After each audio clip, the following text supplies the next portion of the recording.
Hi, Sarah Jacobs here. Today, we're talking about a hot topic between divorcing parents, and that's the question of emancipation. I know, we all have children and we all love them and we all want to support them emotionally and financially well into adulthood and probably beyond.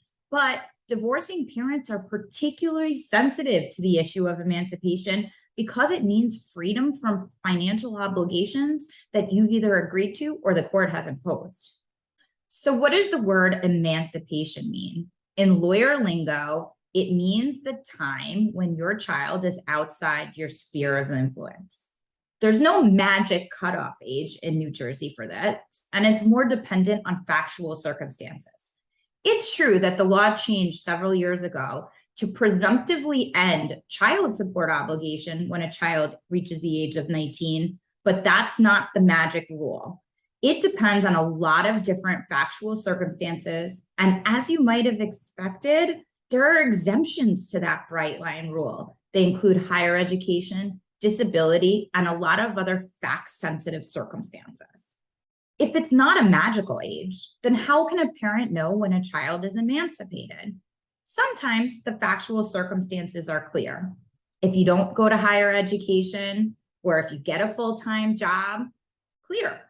If you get married, if you join the military, again, clear. But sometimes there are circumstances where things are left a little fuzzy. What happens if your child has a gap year between graduating high school and going to college? What happens if your child is in college and takes a medical leave? Are they then emancipated? These are the circumstances where working with an experienced attorney who understands the nuances in the law is key. Just like there's no magic age, there's also no magic wand waved to create emancipation.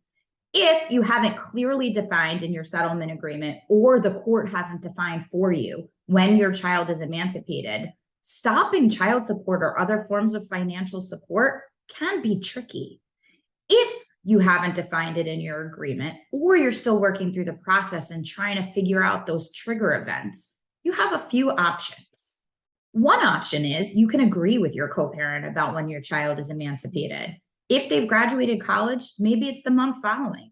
If they're living with you but working full-time, maybe it's 3 months following graduation. Whatever you and your co-parent can agree upon, a skilled lawyer or lawyers can help include that in a settlement agreement or a post-judgment consent order.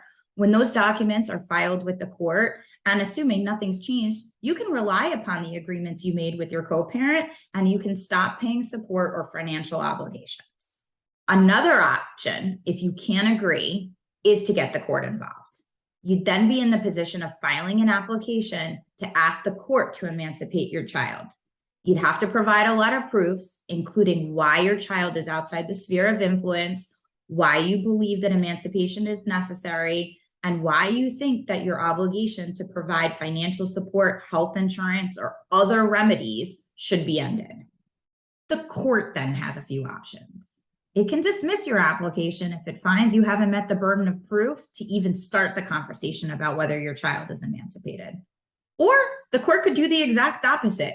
It could decide you met your burden, you provided proofs, and it can enter an order emancipating your child and terminating your financial obligation.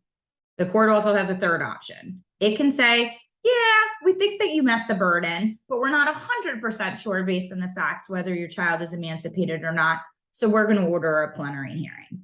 A plenary hearing is a mini trial, and the main issue is going to be whether or not your child is emancipated and financial obligations should stop.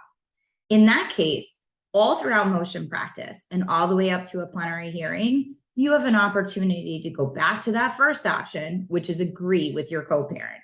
If you can, and you can fix a date for when your child would be emancipated and when financial obligations should stop, that may be the best option. It's important to know that while there are bright line rules regarding emancipation and the sphere of influence, there are also areas of gray. Has your child finished college and has a full-time job, but are they really able to support themselves? Are they living with you and working full-time? Does that make them emancipated? Some parents might say yes, some parents might say no. This is where it's really important to work with experienced family law attorneys like our team to help you understand the nuances of the law. We discuss your family's specific facts and find out how that fits within the law. If you think your child may be emancipated and you're worried about your co-parent just stopping paying, or you're the payor and you're wondering just when you can stop making those additional support obligation payments, we can help. We look forward to talking with you.